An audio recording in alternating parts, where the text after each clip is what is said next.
This is With Interest, a business, finance and accounting news podcast brought to you by CPA Australia.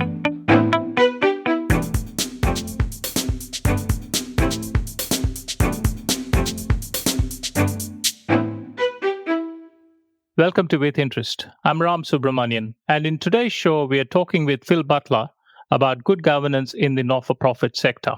Phil is the not-for-profit lead at the Australian Institute of Company Directors, where he plays a pivotal role in promoting sound governance practices for organizations within this crucial sector. Welcome to With Interest, Phil. Thanks, Ram. Great to catch up again. I'm also joined by Joyce Fenton, FCPA, a not-for-profit specialist who chairs the CPA Australia Tasmanian Not-for-Profit Committee. Joyce has also authored the updated CPA Australia Guide to Not-for-Profit Financial Management and Good Governance. Welcome to With Interest, Joyce. Yes, thank you, Ram. All good at this end. Phil, if I could throw to you first, can you give us an overview of what good governance could look like for not-for-profit organizations? Yeah, thanks, Ram. And it's a really interesting one. Given the complexity of the not-for-profit sector, which is made up of charities and non-charities and a whole range of different organizations doing different things, I'm always mindful that governance should be about helping organizations achieve outcomes. So yes, you could go to a classic definition about, systems and processes to direct and control the organization. And of course, that's true. But in the not-for-profit context, my observation, it's very much about getting a group of people to ensure that they've got the appropriate systems in place to help the organisation achieve the outcomes. And if it's not doing that, then to me, it's not good governance. So just to extend that out a little bit further, the governance needed to run my local tennis club, right? And I was on the committee of that club for many years, is going to be vastly different than the governance that's required to run a large aged care facility or a disability provider or a business and professional association.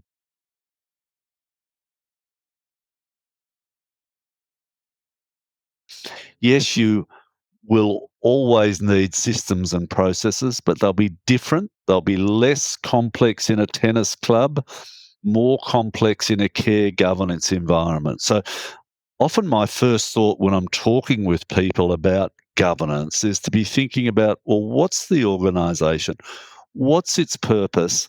And what's the appropriate governance to help them achieve their outcomes? I can see what you're saying here, Phil. The way in which a not-for-profit addresses its governance requirements will depend on what it is, the size of it, etc.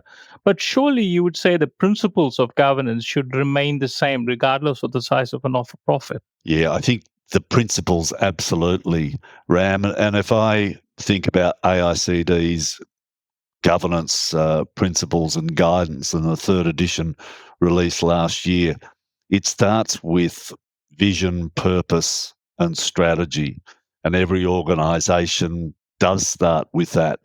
But I'm mindful, if I keep using the tennis club example, the vision and the purpose of that organisation will be completely different than the vision and the purpose of the large aged care provider. And everything that then flows down from that is probably going to be somewhat different and certainly less complex for the smaller organisation, which has less resources but less complexity to it. Thanks, Phil. That's really interesting to hear about the good governance, what that means to not-for-profits, to yourself. What are you seeing as some of the common challenges faced by not-for-profits regarding governance, particularly in the Australian context? Yeah, well, at the moment we are doing a bit of a roadshow based on our not-for-profit governance and performance study. And some real interesting findings came out of that survey that we did late last year. And perhaps one of the key ones, I'd link back to the ever-increasing expectation on directors from regulators, but society more broadly. We've had a number of royal commissions into aged care, disability care, previous ones into child sexual abuse, as well as the Hayne Royal Commission, all of those have picked up on failures of governance at all different sizes and shapes of organisations. And this is leading to, dare I say it, a much heightened expectation on the role of directors and a real increased time commitment for them. So we saw that over half of spending more than 3 days per month on a single not-for-profit. We saw 14% of respondents saying that they had doubled the amount of time they were spending on a single not-for-profit in the last year. And if you think about the implications of a brand new Aged Care Act coming in for 1 July, we're still seeing the flow on from the Disability Royal Commission, that directors are needing to spend a lot more time understanding what's going on within their organisation. And dare I say it, for those that are in the human services area, where they are involved in the provision of care, needing to understand the operations of the organisation in more detail than probably we thought in the past, so that you can ask the questions of management, understand the answers, and then come back and ask further questions of management. So you have got that really good sense about, well, how are we going about achieving this outcome of providing wonderful care for our vulnerable people? So that's just one, I think, of a range of issues facing the sector, Joss. Thanks for that, Phil. Yeah, thanks, Phil. That's certainly has been some media coverage on a number of those areas that you've raised around aged care and some of those others. So how does the AICD support not-for-profits in this space? Yeah, absolutely. So there's a range of things. And my observation is there is so much information that is out there to assist directors. And if you're just on a committee, which many will be, they'll call themselves as a committee rather than a board, but still be thinking of yourself as a director, as having a governance responsibility. There's resources on our website, but on other websites as well, about good governance. So I've mentioned the governance principles. There's resources in our NFP portal on how you go about developing a framework for care governance. There's resources there around climate, cybersecurity, all of these things that now play out in boardrooms. But one I specifically wanted to mention was that we launched on Monday, we launched the not-for-profit scholarship program, where we are offering almost 400 scholarships to small not-for-profits to attend our day-and-a-half not-for-profit Foundations of Governance course. And to me, yes, there is the company director course, which is so well known and so popular, but there's a whole range of information that you can get at shorter courses like that program, but also on webinars, just so much information. I think one of the challenges that's confronting for directors is, how do you best use your time to get the right information that you need at the appropriate time, so that they understand, hey, if we have a better governed organisation, we can actually achieve better outcomes for our organisation. Thanks for that, Phil. I think you've highlighted some of the good stuff the AICD is doing in supporting not-for-profits. And if I could turn our attention to what CPO Australia does in providing support and resources to the not-for-profit sector and many of the people who work in this sector. Joss, you were instrumental in updating the CPO Australia Guide to Not-for-Profit Good Governance and Financial Management. How do you see good financial management playing a part in good governance of a not-for-profit? Thanks, Ram. Yes, I believe good governance, good financial management should typically include a number of aspects.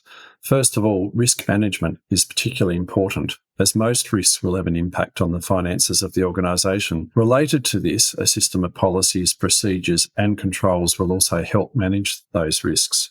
This in turn underpins good financial governance by ensuring the appropriate use of an organisation's monies and other resources. The accounting system, cybersecurity and operations will play a part by ensuring the financial transactions are appropriately recorded, controlled and reported upon. And then compliance is obviously important as well. Reporting, audits or reviews. taxation and payroll. Together, all these areas of financial management will impact the governance of an organisation. I believe it is vital for the financial information to be accurate and reported upon in a timely manner so that good decisions can be made at a governance level.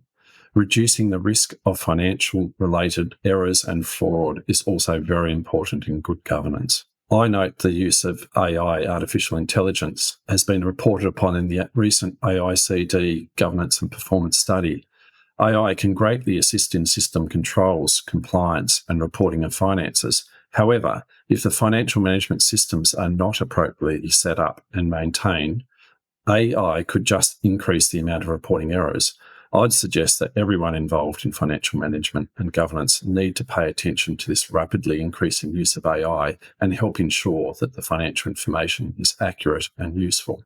Overall, I believe good financial management and governance is extremely important to not-for-profits, given the funds are typically derived from the public, whether this be directly from donations and bequests or indirectly from government grants, services, or goods sold. Thanks for that, Josh. Phil, Josh just mentioned risks. And I think any not-for-profit should be very aware of the risks it has and it faces in carrying out its work. And I was looking at the AICD's governance principles this morning, and I saw that risk is addressed as one of the key principles that form part of the governance matrix for a not-for-profit. In your experience, do you see not-for-profits actually being aware of what risks they face and assessing those risks and addressing them properly? Do you see that happening across the board?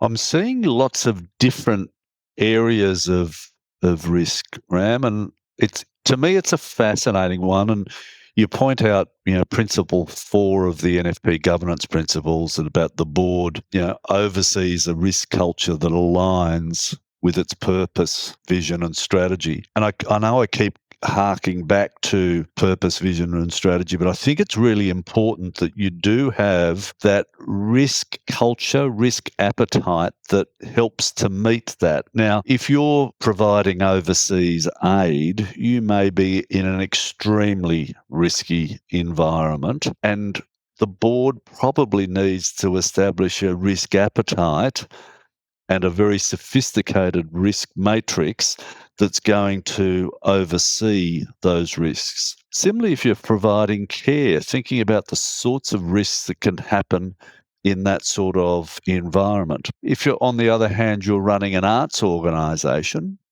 and I've seen this firsthand, is the risk might be somewhat different. It might be thinking much more about the financial risks that are sitting within running an organisation, or what might happen at a particular concert, for example. So I think risk certainly sits with strategy, but again, it also sits against the backdrop of the type of organisation that you are running.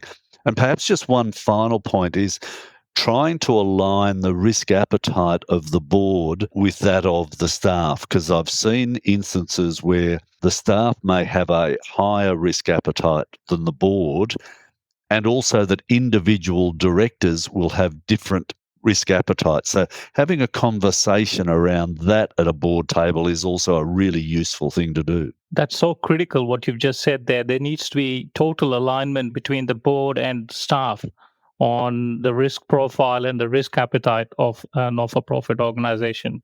I think that's super important. Thanks for that, Phil.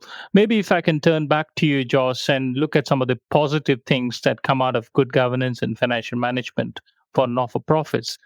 Are you able to share some success stories where improved governance has made a difference, a significant positive difference for not-for-profits? Yes, sure, Ram. Whilst we do look for those positives, I must admit, often they come out of a negative to start with. Unfortunately, it's often a case where an organisation is having some financial distress or governance issues, and then we see a turnaround in that. So that's the first example I'm going to share with you, Ram. So that was where two staff members, a general manager and the person responsible for the financial administration, came to me with their concern that their organisation was in financial distress. They said their board did not appear at all concerned and they didn't know what to do. I sat down with these two staff members, crunched a few numbers, and in true back-of-the-envelope style, determined the organisation had about another 2 months remaining before they ran out of money. So we called an immediate meeting with the board chair and a couple of other board members to determine what the issue was, or to at least identify and understand whether that indeed was an issue, and then look at next steps. So they did agree, the board members, when we had a closer look with them, they did agree, yes, we do have an issue. And so then the next steps had to be determined, whether they needed a meeting with an insolvency practitioner or a consultant that could leverage additional funding and assist with decision-making around cutting costs. So there was a bit to do. So they end up having a preliminary meeting with the insolvency practitioner and separately with the consultant, and they decided to go with the consultant to improve their governance structures and also see if they could leverage additional funding. So with the assistance of that consultant, they did bring in other expertise into the board, not just the consultant, but they did get a little bit of renewal on the board and made sure that they had people that better understood the financial governance of the organisation. So I saw that as a real positive for the organisation, that's what they really needed, was that better financial acumen at the board level, at the governance level. We also looked at the financial reports of this organisation and made sure they were easier to understand for the board members. So I see it quite common that board members of not-for-profits do not understand the reports that are given to them. And that can be a combination of issues. It could be that the board member themselves just don't have the skills, or it could be that the financial reports are just way too complicated and don't display the information well. So that is an obvious area that can be improved in many not-for-profits, is the reporting to board. Another common practice I've seen introduced to help with better financial governance is the use of a finance subcommittee of the board, particularly where an external accountant might be included in that subcommittee to help drill into the financial information in more detail. And I also find in that situation, having that external accountant, they can upskill the other board members. And I've had that as regular feedback, that the other board members feel much better supported and much better within themselves and more confident once they've upskilled themselves through further conversations and support from an external accountant. I also understand the AICD course, having done that includes financial governance as part of the company directors course. And I feel that is crucial for board members to better understand that process. Great stories there, Josh. Thanks for sharing. Phil, if I could just throw to you a question following on from what Josh has just said. What practical steps can company directors take to improve governance within their own not-for-profits? Yeah, thanks, Ram. And Josh's examples there, I think, really highlight some of the issues, particularly if directors aren't aware, don't take sufficient time to really understand what's going on in the organisation. So to me, that's the first call out, is that if you are a director, you've really got to take your duties and responsibilities very seriously. And I think part of that is governance is a team game. It's about the board and the management team, if you've got one, or board and volunteers working together to achieve outcomes. On one of the boards that I've been on, we spent time at the end of every meeting where we did a quick review of the meeting to understand, were the sorts of things that we were discussing at the meeting actually going to assist in the organisation achieving its outcomes? So did we have sufficient time spent on strategy? Did we spend enough time thinking about the financials over the longer haul? Do we really understand what's going on within the organisation? And that was so beneficial for us to be better directors of the organisation. So it's just those really practical things that you can do to assist in better governance. Really good tips there. Thank you, Phil. It's clear that good governance is a vital component of the not-for-profit sector, and there's so much we could continue to discuss on this important topic. Thank you, Phil and Josh, for joining us today to share your thoughts and experiences on this topic. And it's been absolutely fantastic talking to you both. And thank you for those of you listening to With Interest as well. Don't forget to check the show notes for links and resources from CP Australia and the AICD. If you like the show, please share it with your friends and colleagues and hit the subscribe button so you don't miss future episodes. Until next time, thanks for listening. You've been listening to With Interest, a CPA Australia podcast. If you've enjoyed this episode, help others discover With Interest by leaving us a review and sharing this episode with colleagues, clients, or anyone else interested in the latest finance, business, and accounting news.